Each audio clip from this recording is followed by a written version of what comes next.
Hello guys, current affairs funda में आप सभी का स्वागत है। मैं हूं आपके साथ अभिषेक शर्मा और आज के इस वीडियो सेशन में हम 2 जनवरी तक के सभी इंपॉर्टेंट करंट अफेयर्स कवर करने वाले हैं। हमेशा की तरह आप इस वीडियो को अंत तक जरूर देखिएगा, आज भी आपको काफ़ी कुछ जानने के लिए मिलेगा। साथ ही गाइस, इस सेशन को शुरू करने से पहले आप सभी को बताना चाहूँगा, यदि आप हमारे daily current affairs PDF, weekly current affairs, monthly current affairs PDF और हर एक महीने के banking and economic monthly current affairs चाहते हैं तो आप हमारा करंट अफेयर्स फंडा का जो 1 ईयर मेंबरशिप प्लान है उसको ज्वाइन कर सकते हैं। इसका लिंक आपको वीडियो के डिस्क्रिप्शन में मिल जाएगा। कमेंट बॉक्स में भी हमने ये लिंक आपको प्रोवाइड करा दिया है। तो 249 रुपीज़ में मेंबरशिप आपको मिलती है, 1 साल के लिए वैलिड रहती है। और अभी यदि आप इसको कैफ 10 कोड अप्लाई करेंगे तो 10% ऑफ भी आपको इसमें मिलेगा। तो ये स्पेशल ऑफर चल रहा है सीमित समय अवधि के लिए। तो आप यदि हमारा करंट अफेयर्स कंटेंट आपको अच्छा लगता है तो आप बाय कर सकते हैं।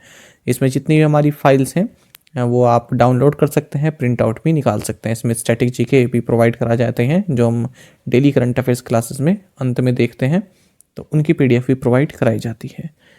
तो कोई भी अगर आपका डाउट है हमारे PDF कोर्स संबंधित तो कमेंट बॉक्स में ज़रूर लिखिएगा। तो चलिए फिर करते हैं शुरुआत इस वीडियो सेशन की।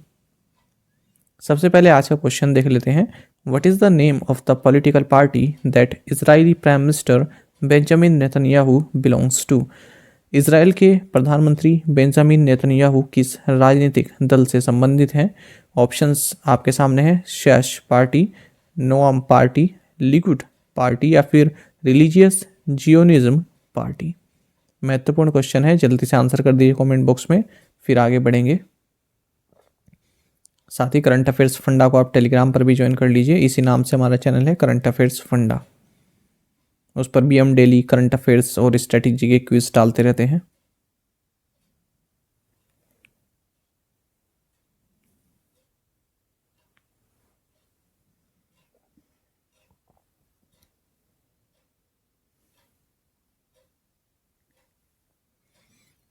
Which state government has signed an agreement with Asian Development Bank amounting to rupees 2,275 crore to improve power distribution efficiency?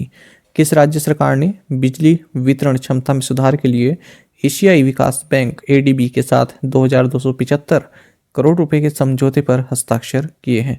Options आपके सामने हैं और सही आंसर ऑप्शन बी है, त्रिपुरा। आपको जानना चाहिए कि त्रिपुरा गवर्नमेंट ने एक एग्रीमेंट साइन किया है एशियन डेवलपमेंट बैंक के साथ और ये एग्रीमेंट 2,275 करोड़ रुपए का है।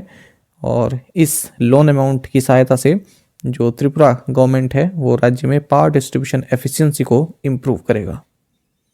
आपको त्रिपुरा के बारे में कुछ जानकारी जाननी चाहिए। कैपिटल अगरतला है, काफ़ी खूबसूरत सिटी है। गवर्नर की बात करें सत्यदेव नारायण है। चीफ मिनिस्टर मानिक शाह हैं। ऑफिशियल लैंग्वेजेस यहाँ की बंगाली, कोकबोरोक और इंग्लिश है। त्रिपुरा की अगर हम बात करें तो ये रेस्ट ऑफ इंडिया यानी कि भारत से NH44 के थ्रू कनेक्टेड है। ये जो NH44 है ये आसाम, मेघालय, नॉर्थ बंगाल, कोलकाता और अदर पार्ट्स ऑफ इंडिया से होकर गुजरता है। आपको जानना चाहिए त्रिपुरा में फेमस क्या क्या है। उजयंता पैलेस और नीर महल, ये दोनों बहुत महत्वपूर्ण है और स्टडी जीके में पूछे जाते हैं एग्जाम में। उसके बाद है गेदुमियान मॉस्क, फिर है माता त्रिपुरेश्वरी टेम्पल, दुम्बूर लेक, ऊनाकोटी हाल ही में चर्चा में था, करची पूजा, ये भी कई बार SSC एग्जाम में तो पूछा ही जाता है, गड़िया डांस, होजागिरी डांस बहुत महत्वपूर्ण है ये भी, और बिजू डांस, हाई हक डांस और संगराई डांस, ये सभी महत्वपूर्ण है और त्रिपुरा से संबंधित हैं। इनको आप नोट डाउन कर लीजिएगा। Which mutual fund has signed an agreement with LIC Mutual Fund to transfer its schemes to the latter? किस म्यूचुअल फंड ने अपनी योजनाओं को हस्तांतरित करने के लिए LIC म्यूचुअल फंड के साथ एक समझौते पर हस्ताक्षर किए हैं? ऑप्शंस आपके सामने हैं। सही आंसर ऑप्शन सी है, IDBI म्यूचुअल फंड। अच्छा, क्वेश्चन में आप जो लास्ट में वर्ड देख रहे हैं लेटर, इसका मतलब तो आप जानते ही होंगे, पर जो नहीं जानते हैं मैं बता दूं। इसका मतलब होता है जैसे 2 एंटिटीज की बात कर रहे हैं तो दूसरे वाले की जब बात करते हैं उसको करते हैं लेटर। जैसे यहाँ पर पहले तो लिखा हुआ है म्यूचुअल फंड, विच म्यूचुअल फंड, उसके बाद आया है LIC म्यूचुअल फंड, तो लास्ट में लिखा है लेटर, तो इसका मतलब LIC म्यूचुअल फंड की बात करी जा रही है कि it will transfer its schemes to the latter, यानी कि LIC म्यूचुअल फंड को ट्रांसफर करेगा। चलिए जानते हैं इस क्वेश्चन के बारे में। एक स्कीम ट्रांसफर एग्रीमेंट साइन किया गया है आईडीबीआई म्यूचुअल फंड और एलआईसी म्यूचुअल फंड के बीच में। इसके तहत जो आईडीबीआई म्यूचुअल फंड है ये अपनी जितनी भी स्कीम्स हैं उनको एलआईसी म्यूचुअल फंड को ट्रांसफ़र कर देगा, ताकि जो सेबी म्यूचुअल फंड रेगुलेशंस हैं उनकी जो रेगुलेशन 7B है उसके साथ कंप्लाई कर सके। आपको जानना चाहिए जो म्यूचुअल फंड रूल्स होते हैं उनके अनुसार कोई भी सिंगल प्रमोटर जो मल्टीपल एसेट मैनेजमेंट कंपनीज होते हैं उनमें 10% से ज़्यादा स्टेक ऑन नहीं कर सकता। कौन? Single promoter. अब बात 2019 की है, एलआईसी ने आईडीबीआई बैंक को टुक ओवर किया, उसी के साथ जो एलआईसी है इसके मेजॉरिटी स्टेक हो गए एलआईसी म्यूचुअल फंड में भी और आईडीएफसी म्यूचुअल फंड में भी। तो यहाँ पर आपको ये जानना चाहिए कि माफ़ कीजिएगा आईडीबीआई, हाँ आईडीबीआई की बात कर रहे हैं ना हम, यहाँ पे गलती से ये आईडीएफसी लिखा गया है गलती से, ये आईडीबीआई है। तो आईडीबीआई म्यूचुअल फंड और एलआईसी म्यूचुअल फंड इन दोनों में मेजॉरिटी स्टेक इसके हो गए, है ना, 2019 के बाद से। तो अब एलआईसी के पास दो ऑप्शन थे, या तो इन दोनों म्यूचुअल फंड्स में से किसी एक को सेल कर दे या फिर इन दोनों को मर्ज कर दे। तो इसलिए जो आईडीबीआई म्यूचुअल फंड है ये अपनी स्कीम्स एलआईसी म्यूचुअल फंड में ट्रांसफर कर रहा है। Which city emerged as the top religious destination for bookers across India according to Oyo Culture Traveler 2022 Roundup Report? Oyo Culture Travel 2022 Roundup Report के अनुसार कौन सा शहर पूरे भारत में बुकर्स के लिए शीर्ष धार्मिक स्थल के रूप में उभरा है? ऑप्शंस आपके सामने है। सही आंसर ऑप्शन डी वाराणसी है। बुकर्स मतलब जो बुकिंग कराते हैं, जो घूमने फिरने जाते हैं, चले जानते हैं। देखिए यहाँ पर रिपोर्ट आई है OYO cultural travel 2022 roundup report. OYO द्वारा रिपोर्ट जारी की गई है। इसमें बताया गया है कि सबसे most favoured spiritual travel destination region कौन सा रहा भारत में। तो जो नदर्न इंडिया है ये सबसे फेवरेट या फिर फेवर्ड स्पिरिचुअल ट्रैवल डेस्टिनेशन रहा है, और इसके बाद फिर सदर्न इंडिया, फिर वेस्टर्न इंडिया और फिर ईस्टर्न इंडिया रहा है, मतलब रीजन रहे हैं। आपको जानना चाहिए अगर हम इसमें भी फिर सिटीज़ की बात करें तो one of the oldest cities in the world Varanasi ये सबसे टॉप की रिलीजियस डेस्टिनेशन रही है लोगों के लिए इस पूरे साल में 2022 में, मतलब पिछले साल में 2022 में। आपको जानना चाहिए फिर वाराणसी के बाद तिरुपति है, फिर पुरी है, फिर अमृतसर है और फिर हरिद्वार है। लेकिन अगर हम बात करें नॉर्थ जोन की ही केवल, तो वाराणसी पहले पर है, उसके बाद फिर प्रयागराज है, फिर अमृतसर, हरिद्वार, कटरा एंड ऋषिकेश। साथ ही इस रिपोर्ट में ये बताया गया है कि पिलग्रिमेज डेस्टिनेशंस के लिए सबसे ज़्यादा जो मैक्सिमम डिमांड रिसीव हुई है वो अगस्त के महीने में हुई है। पिलग्रिमेज डेस्टिनेशन मतलब जो रिलीजियस डेस्टिनेशन होती हैं। India's unemployment rate in December increased to a 16-month high at what percent from 8% in the previous month? दिसंबर में भारत की बेरोजगारी दर पिछले महीने के 8% से बढ़कर 16 महीने के उच्च स्तर पर पहुंचकर कितने प्रतिशत हो गई है? सही आंसर ऑप्शन बी है 8.30%। तो आपको जानना चाहिए इंडिया का जो अनएम्प्लॉयमेंट रेट है दिसंबर में ये 16 महीने के उच्चतम स्तर पर पहुंच गया है और 8.30% हो गया है, जबकि पिछले महीने मतलब ये तो दिसंबर का है ना, दिसंबर से पहले का जो महीना था नवंबर, उसमें 8% थी। तो ऐसा centre for monitoring Indian economy ने बताया है। साथ ही उन्होंने ये बताया कि अर्बन अनएम्प्लॉयमेंट रेट ये 10.09% हो गई है दिसंबर में, जबकि नवंबर में 8.96% थी। और जो रूरल अनएम्प्लॉयमेंट रेट है ये 7.44% हो गई है दिसंबर के महीने में, जबकि नवंबर के महीने में ये 7.55% थी। तो ये रूरल एम्प्लॉयमेंट रेट में तो गिरावट देखने के लिए मिली है, लेकिन जो अर्बन एम्प्लॉयमेंट है इसमें इजाफा हुआ है। आपको जानना चाहिए अनएम्प्लॉयमेंट रेट के बारे में कि जो नेशनल स्टैटिस्टिकल ऑफिस है इसने भी नवंबर में कुछ आंकड़े जारी किए थे। इसने बताया था कि जुलाई से सितंबर तक का जो क्वार्टर है उसमें अनएम्प्लॉयमेंट रेट में डिक्लाइन देखने को मिला है और ये 7.2% रहा है। वहीं इससे पहले का जो क्वार्टर रहा अप्रैल से जून का, उसमें 7.6% अनएम्प्लॉयमेंट रेट था। As a percentage of GDP, what was India's current account deficit during July to September compared to 2.2% in April to June? GDP के प्रतिशत के रूप में जुलाई से सितंबर के दौरान भारत का चालू खाता घाटा अप्रैल से जून में 2.2% की तुलना में कितना रहा है? ऑप्शंस आपके सामने है। सही आंसर ऑप्शन सी 4.4 है। तो चलिए जानते हैं इस क्वेश्चन के बारे में। देखिए, रिजर्व बैंक ऑफ इंडिया के डेटा की हम बात कर रहे हैं। इन्होंने बताया कि इंडिया का जो करंट अकाउंट डेफिसिट है ये बढ़ गया है जुलाई से सितंबर के बीच की अगर हम बात करें, और बढ़कर कितना हो गया है, ऑल टाइम हाई चला गया है 36.4 बिलियन यूएस डॉलर। आपको बता दें अप्रैल से जून में जो करंट अकाउंट डेफिसिट थी ये 18.2 बिलियन यूएस डॉलर थी। तो जुलाई से सितंबर के बीच में अब जो 36.4 बिलियन यूएस डॉलर रही है, इसका मतलब डबल हो चुकी है। अप्रैल से जून में जो थी उसका डबल हो चुकी है जुलाई से सितंबर के बीच में, और लगभग 4 गुना हो चुकी है। जो फिस्कल ईयर 22 था 21-22, इसके सेकेंड क्वार्टर में जितनी थी उसका 4 गुना हो चुकी है। आपको बता दें 2022-23 का जो फर्स्ट हाफ रहा, इसमें current account deficit 54.5 billion US dollar रही है। अगर हम जीडीपी के परसेंटेज के तौर पर बात करें तो जुलाई सितंबर के बीच में जो करंट अकाउंट डेफिसिट रहा ये 4.4% रहा है, जबकि अप्रैल से जून के बीच में ये 2.2% था। वहीं जुलाई से सितंबर 2021 के बीच ये 1.3% था। अगर हम हाफ ईयर की बात करें सितंबर तक की, अप्रैल से सितंबर तक की, तो जो डेफिसिट है ये 3.3% ऑफ जीडीपी रहा है। आपको बता दें जो प्रीवियस रिकॉर्ड था हाईएस्ट करंट अकाउंट डेफिसिट का, ये 31.77 बिलियन यूएस डॉलर था, और ये 2012-13 के थर्ड क्वार्टर में रही थी।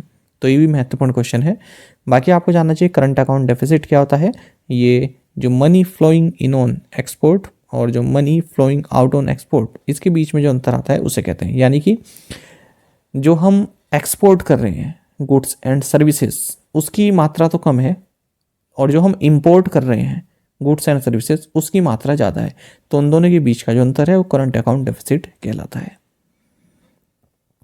विच state won Khelo India youth games 2022 men's under 18 qualifiers title? किस राज्य ने Khelo India youth games 2022 men's under 18 qualifier का खिताब जीता है? सही answer option D Madhya Pradesh है। आपको जानना चाहिए बात हॉकी की हो रही है। मध्य प्रदेश ने उड़ीसा को 6-5 से हराकर Khelo India youth games 2022 men's under 18 qualifiers title जीत लिया है। ये जो कंपटीशन रहा है भुवनेश्वर उड़ीसा में संपन्न हुआ है।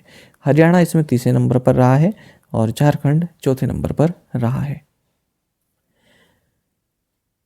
Mangdechhu hydro electric power project funded by India has been handed over to Bhutan's DGPC। What is the capacity of this power project?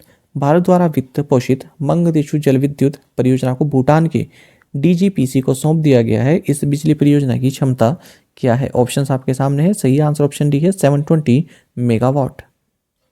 तो जानेगा 720 मेगावाट का मंगदेशु हाइड्रो इलेक्ट्रिक पावर प्रोजेक्ट जिसे भारत द्वारा फंड किया गया है, ये भूटान के त्रुक ग्रीन पावर कॉरपोरेशन को सौंप दिया गया है।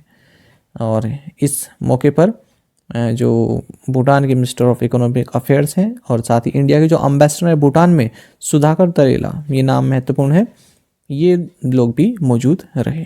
तो ये लाइन मैंने इसीलिए ऐड की है ताकि आपको ये मालूम हो सके कि भूटान में भारत के अम्बेसडर कौन है, Sudhakar Tarela. Which ministry has been entrusted with the responsibility of rolling out national e-विधान application in all the legislatures across the country? किस मंत्रालय को देश भर के सभी विधान मंडलों में राष्ट्रीय ई विधान एप्लीकेशन शुरू करने की जिम्मेदारी सौंपी गई है? ऑप्शंस आपके सामने है। सही answer option D ministry of parliamentary affairs. तो जानिएगा national e Vidhan application NEVA ये एक end to end cloud based digital solution है जिसके तहत 39 लेजिस्लेचर्स जिसमें लोकसभा, राज्यसभा, 31 असेंबलीज और 6 काउंसिल हैं पूरे देश में, साथ साथ जो दोनों हाउसेस हैं पार्लियामेंट के, उनको एक सिंगल प्लेटफॉर्म पर लाया जा रहा है, उनको इंटरकनेक्ट किया जा रहा है। आपको बता दें ये one nation one application theme पर डेवलप किया जा रहा है इस एप्लीकेशन को। और जो मिनिस्ट्री ऑफ पार्लियामेंट्री अफेयर्स है इसको रिस्पॉन्सिबिलिटी दी गई है कि देश में जितने भी लेजिस्लेचर्स हैं, जितनी भी विधानसभाएं हैं या फिर काउंसिल्स हैं, उनको एक प्लेटफॉर्म पर लाया जा सके। साथ ही आपको ये भी जानना चाहिए कि अप्रैल से नवंबर 2022 तक पार्लियामेंट ने 16 बिल्स पास किए हैं। इसमें विंटर सेशन नहीं है, केवल अप्रैल से नवंबर तक की हम बात कर रहे हैं। 16 बिल्स पार्लियामेंट द्वारा पास किए गए हैं और जो विंटर सेशन है इसको एडजॉर्न कर दिया गया है साइन डाई यानी कि निश्चित काल के लिए, और विंटर सेशन में हमने 9 बिल्स देखे जो पार्लियामेंट द्वारा पास किए गए। Which company is funding project वानी? प्रोजेक्ट वानी कौन सी कंपनी फंड कर रही है? ऑप्शंस आपके सामने है। सही आंसर ऑप्शन सी है, गूगल। देखिए, आपको जानना चाहिए कि आईआईएससी बेंगलोर और आर्ट पार्क यानी कि AI and robotics technology park और गूगल मिलकर ऐसे प्रोजेक्ट पर काम कर रहे हैं जिसके पूरा होने के साथ ही ज़्यादातर भारतीय भाषाएं तकनीक के माध्यम से आपस में जुड़ पाएंगी। भारत के लोग दूसरी भारतीय भाषाओं को आसानी से समझ पाएंगे। ऐसी भाषाएं भी जिन्हें कभी सुना नहीं गया हो, है ना, ऐसी भाषाओं को प्रोजेक्ट वानी के नाम से अब जाना जाएगा। तो देखते हैं प्रोजेक्ट पूरा कब तक होता है। और आपको इस प्रोजेक्ट के बारे में जानना चाहिए कि प्रोजेक्ट वानी के तहत अगले 3 साल में देश के 773 जिलों के लगभग 10 लाख लोगों की बातचीत रिकॉर्ड की जाएगी और इस पर काम करने वाली टीम रैंडम गांव कस्बों में जाएगी, किसी भी व्यक्ति को आसपास से एक टॉपिक देकर बोलने के लिए कहेगी। इनकी आवाज़ों को फिर तकनीक के माध्यम से पूरे देश में उपयोग की जाने वाली विविध भाषाओं के साथ मैप किया जाएगा। इस परियोजना में आपको ये जानना चाहिए जो आईआईएससी और गूगल है लगभग 1.5 लाख आवर्स का ऑडियो रिकॉर्ड करेंगे। बाद में यह स्थानीय भाषाओं में भी उपलब्ध कराया जाएगा। Small industries development bank of India यानी कि SIDBI announced partnering with which NBFC lender for unsecured loans to MSMEs। भारतीय लघु उद्योग विकास बैंक यानी कि सिडबी ने MSMEs को अनसिक्योर्ड ऋण के लिए किस NBFC ऋणदाता के साथ साझेदारी की घोषणा की है? ऑप्शंस आपके सामने है। सही आंसर ऑप्शन बी है, एम्बिट फिनवेस्ट। तो देखिए, सिडबी यानी कि small industries development bank of India, इन्होंने अनाउंस किया है कि हमने non deposit taking non banking financial company lender ambit Finvest इसके साथ पार्टनरशिप की है ताकि जो MSMEs हैं उनको अनसिक्योर्ड लोन्स प्रोवाइड किया जा सके। सिडबी के बारे में आप जानते हैं, हेडक्वार्टर्स लखनऊ में, स्थापना 2 अप्रैल 1990 को हुई थी। Chairman and MD Shiva Subramaniam Raman है।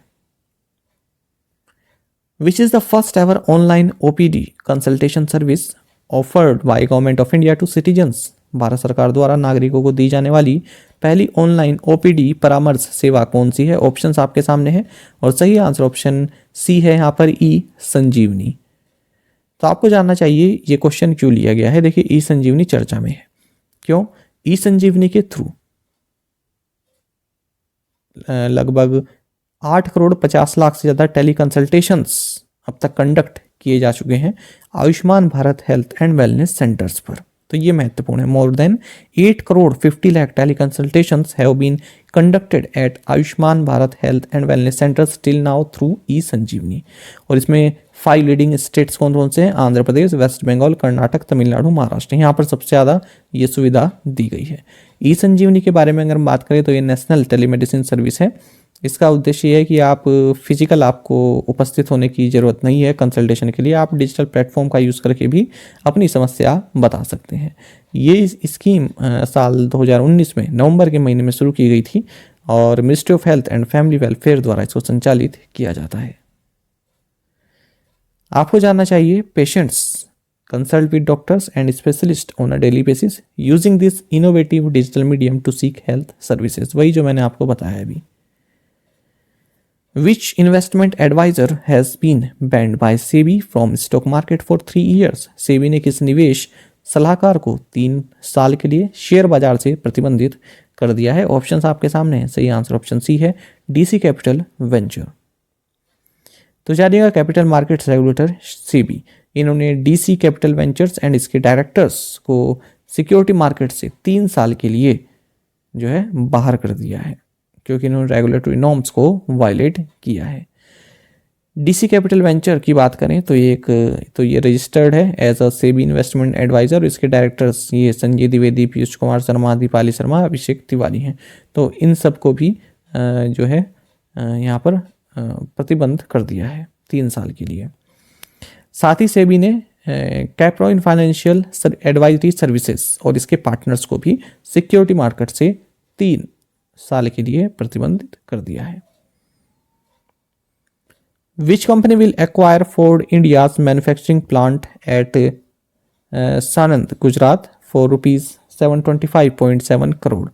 कौन सी कंपनी 725.7 करोड़ रुपए में गुजरात के सानंद में फोर्ड इंडिया के विनिर्माण संयंत्र का अधिग्रहण करेगी? ऑप्शन आपके सामने है। सही answer option A Tata Motors है। आपको जानना चाहिए टाटा मोटर्स ने कहा है कि फोर्ड इंडिया का जो मैन्युफैक्चरिंग प्लांट है सानंद में, इसको ये अपनी सब्सिडरी के थ्रू 10 जनवरी 2023 तक एक्वायर कर लेगी। इस साल पिछले साल यानी कि 2022 की बात हो रही है, अगस्त के महीने में कंपनी ने अनाउंस किया था कि इसकी जो आर्म है सब्सिडरी है Tata passenger electric mobility limited, ये फोर्ड इंडिया प्राइवेट लिमिटेड का जो सानंद प्लांट है गुजरात में, इसको 725.7 करोड़ रुपए में एक्वायर करेगी। इसी तरह का एक और करंट अफेयर हम देख लेते हैं कि JSW एनर्जी, इन्होंने 700 मेगावाट का इंड भारत एनर्जी उत्कल, इसको एक्वायर कर लिया है 1047 करोड़ रुपीस में। Who assumed command of the Indian Air Force western air command? भारतीय वायुसेना की पश्चिमी वायु कमान किसने संभाली है? ऑप्शंस आपके सामने हैं। सही आंसर ऑप्शन डी है, पंकज मोहन सिन्हा। जानेगा एयर मार्शल पंकज मोहन सिन्हा। तो इन्होंने इंडियन एयरफोर्स की जो वेस्टर्न एयर कमांड है उसका कार्यभार संभाला है। ये एयर मार्शल एस प्रभाकरन को सक्सीड कर रहे हैं। ये 31 दिसंबर 2022 को सुपर एन्युएटेड हो चुके हैं, यानी कि रिटायर हो चुके हैं। आपको जानना चाहिए जो वेस्टर्न एयर कमांड है इंडियन एयरफोर्स की, इसका हेडक्वार्टर्स न्यू दिल्ली में है। The gross GST revenue collected in the month of December 2022 is ₹1,49,507 crore. This is for 10th month in a row now that the monthly GST revenues have been more than ₹1.4 lakh crore mark. 1.4 lakh crore rupees mark. दिसंबर 2022 के महीने में सकल GST राजस्व 1,49,507 करोड़ रुपए है। यह लगातार 10वें महीने से है कि मासिक जीएसटी राजस्व 1.4 लाख करोड़ रुपए से अधिक रहा है। इस तरह से हमारा सही आंसर ऑप्शन सी बनता है। आपको जानना चाहिए दिसंबर 2022 में जो ग्रोस जीएसटी रेवेन्यू कलेक्शन रहा है 1,49,507 करोड़ रुपए का रहा है, जिसमें सीजीएसटी के अमाउंट आप देख सकते हैं, एसजीएसटी के अमाउंट और आईजीएसटी के अमाउंट और सेस शामिल है, अमाउंट भी आप देख सकते हैं। और monthly GST revenues 1.4 lakh crore rupees से ज़्यादा रहा है लगातार 10वें महीने में, ये आपको जानना चाहिए। ठीक है, पिछले मतलब इसे मिलाकर पिछले 10 महीनों में जो है 1.4 लाख करोड़ रुपीज से ज़्यादा का जीएसटी कलेक्ट किया जा रहा है। टोटल रेवेन्यू की अगर हम बात करें सेंटर और स्टेट्स की सेटलमेंट्स के बाद दिसंबर के महीने में, तो 63,380 करोड़ रहा है सीजीएसटी और 64,451 रहा है एसजीएसटी। आपको जानना चाहिए दिसंबर 2022 के लिए जो रेवेन्यूज़ हैं ये 15% हायर रहे हैं GST revenues in the same month last year, यानी कि दिसंबर 2021 से 15% ज़्यादा रहे हैं। आपको ये भी जानना चाहिए कि जो गुड्स का इंपोर्ट है इससे जो रेवेन्यू हुआ है वो 8% हायर रहा है, और रेवेन्यूज़ फ्रॉम डोमेस्टिक ट्रांजेक्शन्स ये 18% हायर रहा है अगर हम पिछले साल के सेम महीने की बात करें। Reserve bank of India trend and progress report, according to Reserve Bank of India's Trend and Progress Report, what % of प्रधानमंत्री जनधन योजना accounts had zero balance in August? भारतीय रिजर्व बैंक की ट्रेड एंड प्रोग्रेस रिपोर्ट के अनुसार अगस्त में प्रधानमंत्री जनधन योजना खातों में कितने प्रतिशत जीरो बैलेंस था? ऑप्शंस आपके सामने हैं। सही आंसर ऑप्शन डी 8.2%। तो जानेगा प्रधानमंत्री जनधन योजना अकाउंट के बारे में बात हो रही है। इसका जो डिपॉजिट बेस है उसमें इंक्रीज देखने के लिए मिला है अगर हम पिछले 8 सालों की बात करें। इसमें बताया गया है केवल 8.2% ही इस तरह के अकाउंट थे जिनमें जीरो बैलेंस रहा है, अगस्त तक की हम बात कर रहे हैं, ऐसा रिजर्व बैंक ऑफ इंडिया की ट्रेंड एंड प्रोग्रेस रिपोर्ट ने बताया है। तो उन्होंने बताया कि 2 अगस्त 2022 तक आउट ऑफ टोटल 462.5 मिलियन प्रधानमंत्री जनधन योजना अकाउंट्स 81.2% ऑपरेटिव थे, यानी कि लगभग 76% जो है अप देखने के लिए मिला है 2017 से। मतलब 81.2% अब अगस्त में है, जबकि 2017 में 76% थी। अच्छा, आपको बताना जानना चाहिए जो ये प्रधानमंत्री जनधन अकाउंट है इन्हें इनऑपरेटिव कब बताते हैं? जब कस्टमर द्वारा किसी भी तरह की ट्रांजैक्शन नहीं हुई हो 2 सालों में। तो कितने सालों में? 2 सालों में। अच्छा, ये बताया गया है कि अगस्त 2022 के एंड तक अबाउट 56% ऑफ अकाउंट होल्डर्स ये वीमेन रही हैं और 67% अकाउंट होल्डर्स ये rural and semi urban areas में रहे हैं। जो अकाउंट्स हुए हैं ये rural and semi urban areas में खुले हैं 67%, और वुमेन कितनी रही हैं? 56%। तो ये महत्वपूर्ण है। Which of the following has entered into an agreement with Sumitomo SHIFW Finland for CFBC boilers? निम्नलिखित में किसने CFBC बॉयलर्स के लिए सुमितोमो SHIFW फिनलैंड के साथ एक समझौता किया है? सही आंसर ऑप्शन ए है BHEL। तो जानिएगा भारत हैवी इलेक्ट्रिकल्स लिमिटेड, इसकी फुल फॉर्म होती है BHEL की। इसने एक एग्रीमेंट साइन किया है सुमितोमो SHIFW फिनलैंड के साथ। किस लिए? For design, engineering, manufacturing, erection, commissioning and sale of circulating fluidized bed combustion boilers in India and overseas market. तो थोड़ा टेक्निकल टर्म है, केवल आप इतना ही याद रखिएगा कि BHEL ने सुमितोमो के साथ एग्रीमेंट साइन किया है। बाकी BHEL की बात करें तो chairman and managing director Nalin Singhal हैं, हेडक्वार्टर्स न्यू दिल्ली में है। Who will head the supreme court committee on accessibility? Accessibility पर सुप्रीम कोर्ट कमेटी का प्रमुख कौन होगा? ऑप्शंस आपके सामने है। सही आंसर ऑप्शन डी है S रविंद्र भट्ट। तो जानिएगा chief justice of India DY Chandrachud, इन्होंने एक कमेटी कॉन्स्टिट्यूट की है, इसका नाम है supreme court committee on accessibility. इसको हेड कर रहे हैं यहाँ के जज जस्टिस S रविंद्र भट्ट, और ये एक ऑडिट कंडक्ट करेंगे कि जो कोर्ट की प्रेमाइसेस है क्या ये डिसेबल्ड फ्रेंडली है, जो डिसेबल्ड पीपल हैं उनके लिए फ्रेंडली है, या फिर किस तरह की इम्प्रूवमेंट यहाँ पर करने की ज़रूरत है, क्या वो फिजिकली इसको सही से एक्सेस कर पा रहे हैं। तो इस कमेटी का जो टास्क है वो यही रहेगा कि जो डिसेबल पीपल हैं, चाहे वो कोर्ट में ही जो एम्प्लॉयज़ हैं, एडवोकेट्स हैं, लिटिगेंट्स हैं, इंटर्न्स हैं, क्या उनके लिए प्रीमाइसेस सक्षम है कि हाँ वे जो हैं स्वतंत्र फील करते हैं, या फिर किसी तरह की अगर उन्हें दिक्कत है तो वो अपनी इस कमेटी की रिपोर्ट में बता सकें। ठीक है, कोई भी प्रॉब्लम है, आप समझ रहे हैं इस चीज़ को। Which state government announced Nilgiri तहर प्रोजेक्ट? किस राज्य सरकार ने नीलगिरी तहर परियोजना की घोषणा की है? ऑप्शंस आपके सामने है। सही आंसर ऑप्शन सी है तमिलनाडु। तो ये जो आप इमेज में देख रहे हैं नीलगिरी तहर है। तो देखिए first of its kind initiative है ये इंडिया का, तमिलनाडु गवर्नमेंट ने लिया है। इन्होंने कहा है कि हम नीलगिरी तहर प्रोजेक्ट के अनाउंसमेंट कर रहे हैं ताकि तमिलनाडु का ये स्टेट एनिमल है नीलगिरी तहर, इसका हैबिटेट जो ओरिजिनल हैबिटेट है उसको रिस्टोर किया जा सके और इसकी पॉपुलेशन को स्टेबलाइज किया जा सके। तो टीम का जो टास्क रहेगा इस प्रोजेक्ट में, जो टीम बनाई जाएगी उसका टास्क ये रहेगा कि जिस जगह से ये लोकली एक्सटेंड हो चुकी है वहाँ पर फिर से इसको रीइंट्रोड्यूस किया जाए, कैप्टिव ब्रीडिंग लीज की जाए। नीलगिरी तहर की अगर हम बात करें तो ये एक गोट स्पीसीज होती है जो कि सदर्न इंडिया के माउंटेन्स पर रहती है, खासकर कि तमिलनाडु और केरल में पाई जाती है। और वराइदू लोकली इसका नाम है, और जो wild life protection act of India इसके शेड्यूल 1 में इसको प्रोटेक्टेड किया गया है। Wild life act of India 1972 के शेड्यूल 1 में इसका रखा गया है, शेड्यूल 1 में रखा गया है, और IUCN में इसका जो स्टेटस है ये इंडेंजर्ड है। आपको जानना चाहिए इराविकुलम नेशनल पार्क ये अनामलाई हिल्स केरल में है, और लार्जेस्ट पॉपुलेशन जो नीलगिरी तहर की है वो अनामलाई इस इराविकुलम नेशनल पार्क में है। बहुत सुंदर पार्क है, मुझे मौका मिला था इस पार्क में जाने का, और मैं मानता हूँ यदि आप कभी जाएं केरल तो इराविकुलम नेशनल पार्क जरूर जाइएगा। आपको नीलगिरी तहर जो है देखने के लिए मिलेंगी काफ़ी संख्या में, और बिल्कुल शांत रहती हैं, आपके साथ चलती भी हैं, आप चलेंगे इनके पीछे पीछे तो आप फोटोज़ वगैरह भी खिंचवा सकते हैं, कोई ऐसी दिक्कत नहीं होती इनके साथ। प्रीवियस असाइनमेंट क्वेश्चन के आंसर देखेंगे। How many recognised national political parties are there in India? 9. MS Prabhakara, journalist, academic and author, passed away. He was from which state? Karnataka.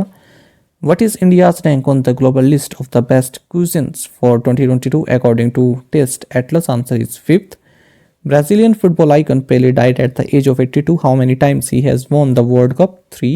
Which country has approved the possible sale of volcano anti-tank mine-laying systems to Taiwan? US.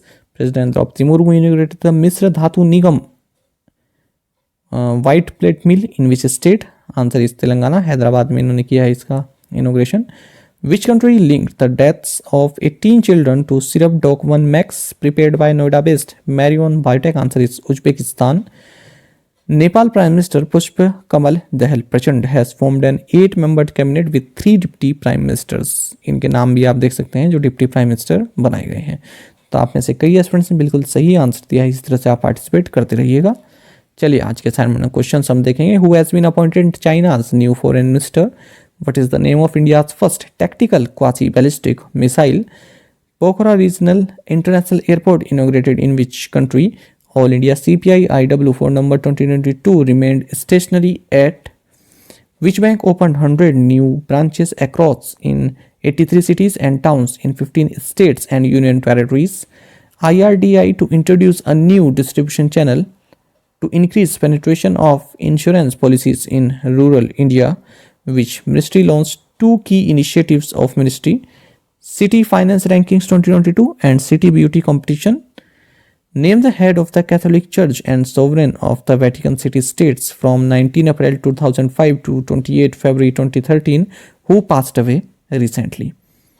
तो इन questions के answer आप comment box में जरूर दीजिएगा. यदि आपको एक question का आंसर भी आता है तो भी आप हमें कमेंट बॉक्स में बता सकते हैं. साथ ही आप करंट अफेयर्स फंडा को टेलीग्राम पर भी ज्वाइन कर लीजिएगा. यहाँ पर हम आपके लिए क्विजेस लेकर आते हैं, इंपॉर्टेंट पीडीएफ्स भी शेयर करते हैं. कोई नोटिफिकेशन आता है जॉब से संबंधित वो भी हम आपको यहाँ पर बताते हैं. साथ ही यहाँ पर हमारे करंट अफेयर्स की प्लेलिस्ट दी गई है, इसको आप जरूर देखें. अपने दोस्तों के साथ, फेलो स्टूडेंट के साथ हमारे करंट अफेयर्स को शेयर जरूर करें. आज का ये सेशन आपको कैसा लगा कमेंट बॉक्स में जरूर बताइएगा. Thank you guys.